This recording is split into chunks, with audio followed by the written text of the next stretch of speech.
Here's your water, Cecilia. Jack sets a single cup in front of me. Thank you, Jack. You look a little down. Guess a big smile would be too much to ask for. I'm sorry. So, what do we do now? Well, Rosa Past is just on the other side of the door. We need only take the next step, and yet...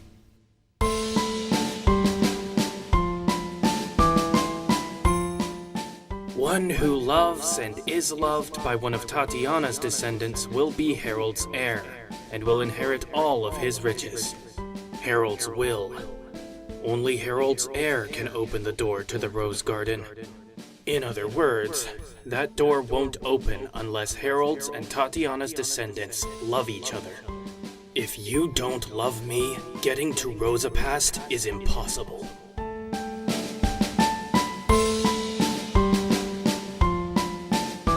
Me? Love Alfred? That is simply impossible, and that fact cuts out what hope remained to me.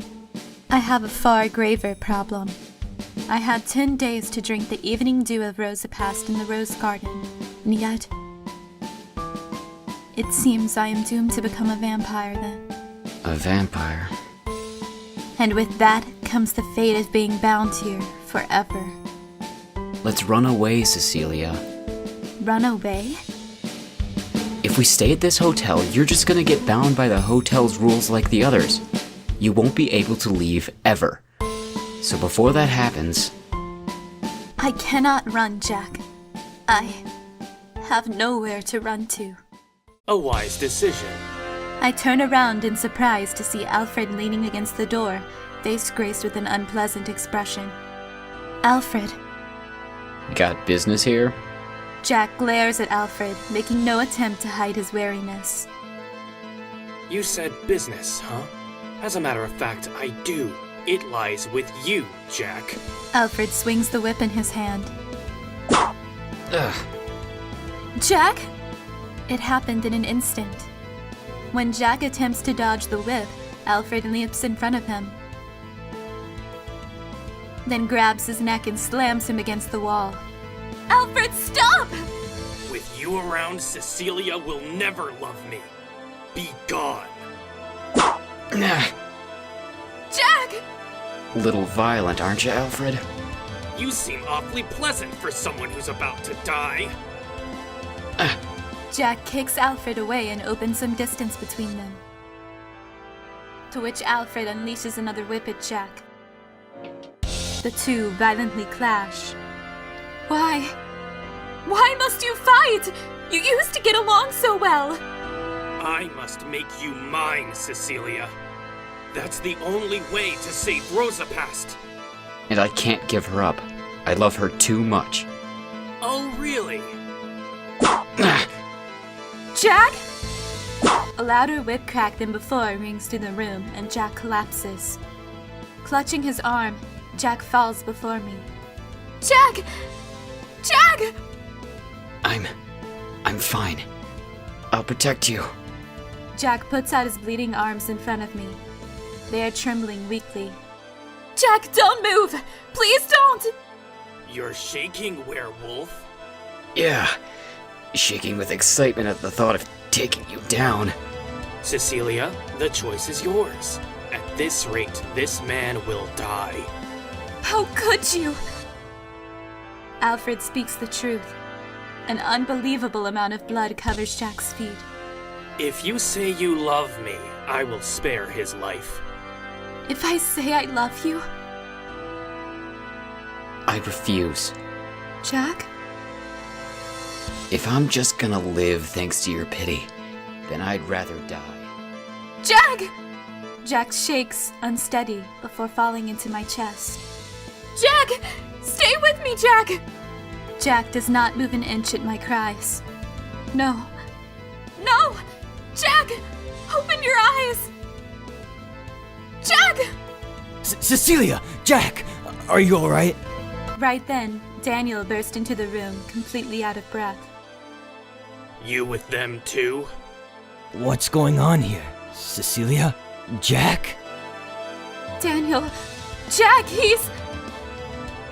We're going to save him. Come on, Cecilia. Daniel pulls me up by the wrist and moves to shoulder Jack. However, And where do you intend to take her? That's nothing I need to tell you.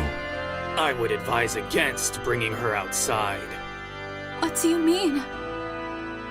After becoming a vampire, do you truly think you can live in the outside world, Cecilia?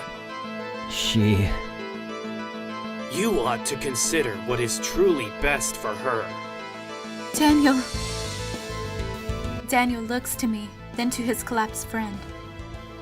Forgive me, Cecilia. With that, Daniel lets go of my wrist. Daniel. When Jack is healed up, we'll be back to save you, I promise. So until then, live here. Daniel looks down, pain on his words as he speaks. The glass of the kitchen window shatters, and the two werewolves dash out into the night. No. No! Don't leave me. Jack!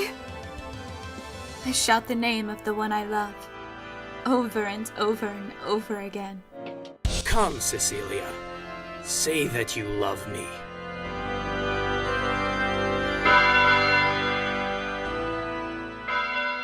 It is pitch black. The coldness of the stone only adds to the excessive quietness of night. Actually, I cannot tell whether it's noon or night. In this underground cell, I lack all sense of time. Will you not eat? Rupert poured me a new glass of crimson liquid. Let me go outside. We can't. You're no longer a human. You can't take even a single step out of this hotel. And though you have become immortal, you should at least nourish yourself a little. I want to see Jack. Going on about that again? Like humans, werewolves have pitifully short lives. Over the course of your life in this castle, they will pass away. But Give in. There is no hope for any of you left. I glare at the two of them. The vampires simply look down on me with pitying eyes. Is it all hopeless now? Am I never going to see you again, Jack? The underground cell is saturated with a wet scent. What happened yesterday already feels like something that happened ages ago.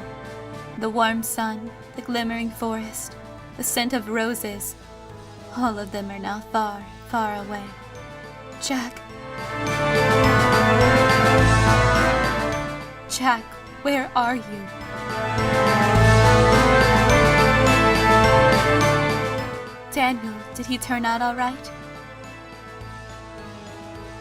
Small questions float up in my mind before disappearing.